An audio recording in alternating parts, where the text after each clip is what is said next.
Hello, today is Friday and I haven't done a video for a couple of days, so I thought I'd do one. And today it's about stress and cortisol and things like that and the effects of those on autoimmune diseases or people with autoimmune diseases. So we'll start off with stress. Stress can be anything, it can come from anywhere, anybody, anything. We've got some good stresses, like a little bit of pressure when you're doing your homework, for example, or at work, for example. Tiny weeny little bit of pressure, like a deadline, might be okay, but there's crazy pressure and bad pressure, which will be things like you're put into your non-comfortable scenarios, like if you suffer from social anxiety, for example, when you're in a room full of people that want to talk at you or look at you like that, things like that, or you're in a work situation, someone leaves and you've got three people's jobs to do, or anything. Everybody's got stresses in their lives, unfortunately. It's kind of the world we live in at the moment. So what can we do about it? Well, I want to talk about cortisol and what that does and where that comes from, and then we'll say about what we can do about it to reduce that. So when you do get stressed and it's, let's say, an acute stressful situation, so it's sudden, you'll get a spike. Your body will create a spike in something called cortisol, which is good in an acute short-term situation. It creates the fight or flight mode, which some of you may have heard before. Like, it will pump adrenaline around your body, which is fantastic. If there's a tiger chasing you or what have you, you've got enough energy to run a little bit before it gets you, give you an extra 5 seconds before you get torn apart.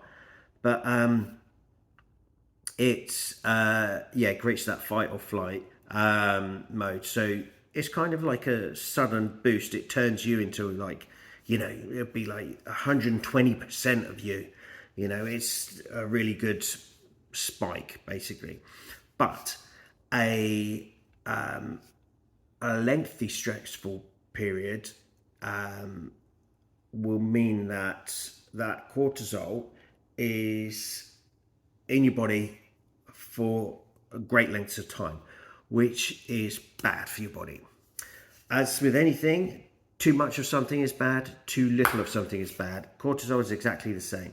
So too much cortisol and you can get something called Cushing's disease, which is a doctor might be able to chime in here and say exactly what it is. I don't know much about it.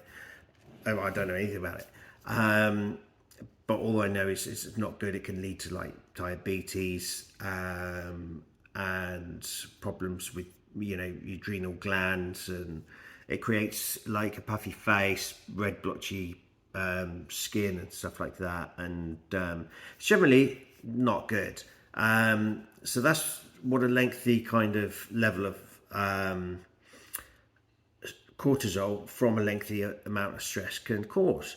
So what you need to do is obviously reduce that cortisol level. How do you do that? By reducing the stress level. So when you look at stress, there's it's so easy to say, oh, well, just reduce stress, don't get in stressful situations. Yes, but how do you do that? There may be options for you with things like, let's take an example of your work. If it's a stressful person, then maybe look at sort of not working with them so often by working from home. If they're at the office, or if they're working from home than you work in the office. Don't be, you know, sort of trying to work right next to them if possible. I know it's easier said than done. A lot of this is going to be easier said than done. And in stressful situations, if you know there's something coming up that you know is going to cause you stress, it might be causing you stress just thinking about it before you even get to that stage. So it's really difficult to be able to say no to those. And but there's other stuff that you can do to help, like reduce the cortisol without reducing the stress, if that makes sense. So you're reducing the symptom, but not reducing the cause of the symptom, if that makes sense. So reducing cortisol, there's a couple of things you can do here. There's a bunch of stuff actually. Oh, sorry, it's my dog woofing. Oh, his little blanket, her little blanket fell on the floor. Did it fall on the floor? Oh, she didn't like it. She thought it was running away from her. Okay, right. Tip number one, I'm just going to go through a couple of tips. And sunlight. Yep, everybody loves a bit of sunlight.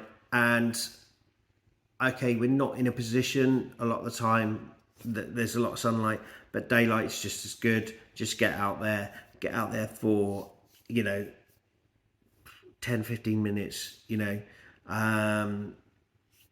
If you can walk around, a walk first thing in the morning is absolutely brilliant for it. That sort of thing. So basically, you know, fresh air. I know people just say, oh, get some fresh air. It's true. It's an old wives' tale, but it's true. It does help, and it helps bring those cortisol levels down. So you can't attack the stress, you can attack the cortisol, though, bring that down to a manageable level.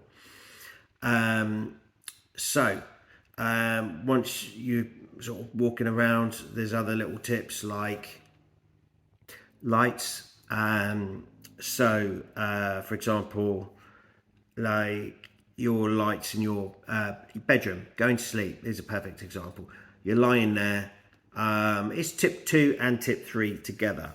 So you're lying in bed, you get a decent early night, yeah, and so that's tip 4 as well. Early night, you're in bed, make sure the lights are off, especially the ones that are like above your eye level. For some reason, that is apparently better, but either way, and make sure technology is off half an hour before you go to bed.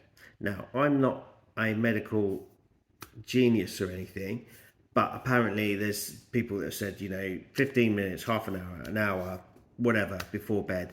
I just do it half an hour. It's kind of sat in the middle.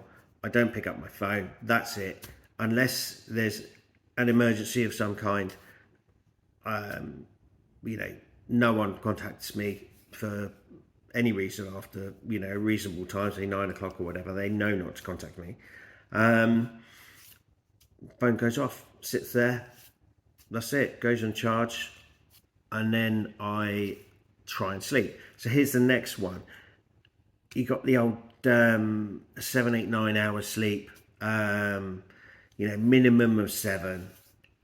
Try not to go over 9, because then you're knackered for the next day, it disrupts it. But bang, 8.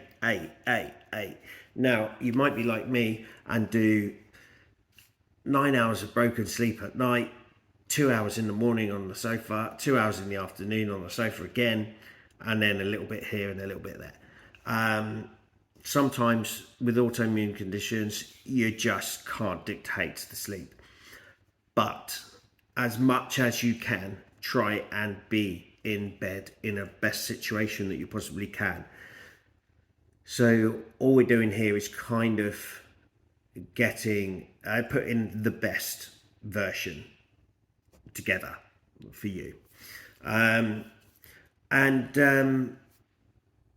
Yeah, you could do other things like there's supplements you can use, right? Just get them, have a few of them or whatever, and they will help level it out nicely.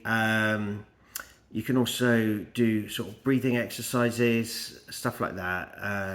And the old classic, do a yoga. Everybody do a yoga. So I'm preaching to the converted with a lot of these things, and I know some of these can be a little bit like, oh, cringy. But by doing these, you're just getting something extra to de-stress, or not directly de-stress, but de-cortisol. And I think by targeting the symptom rather than targeting the actual cause, for me, that's really helped with getting through a stressful situation. I can't get rid of the stress, whenever it's there. But what I can do is target something else and go and do that. And it really helps. So I thought I'd throw this bit of information out there. I don't know whether you find it useful or not. See what you think. Let me know. Usual things in the comments and all that sort of thing. And I think I've gone on enough today. So other than that, have a lovely weekend, and see you next time.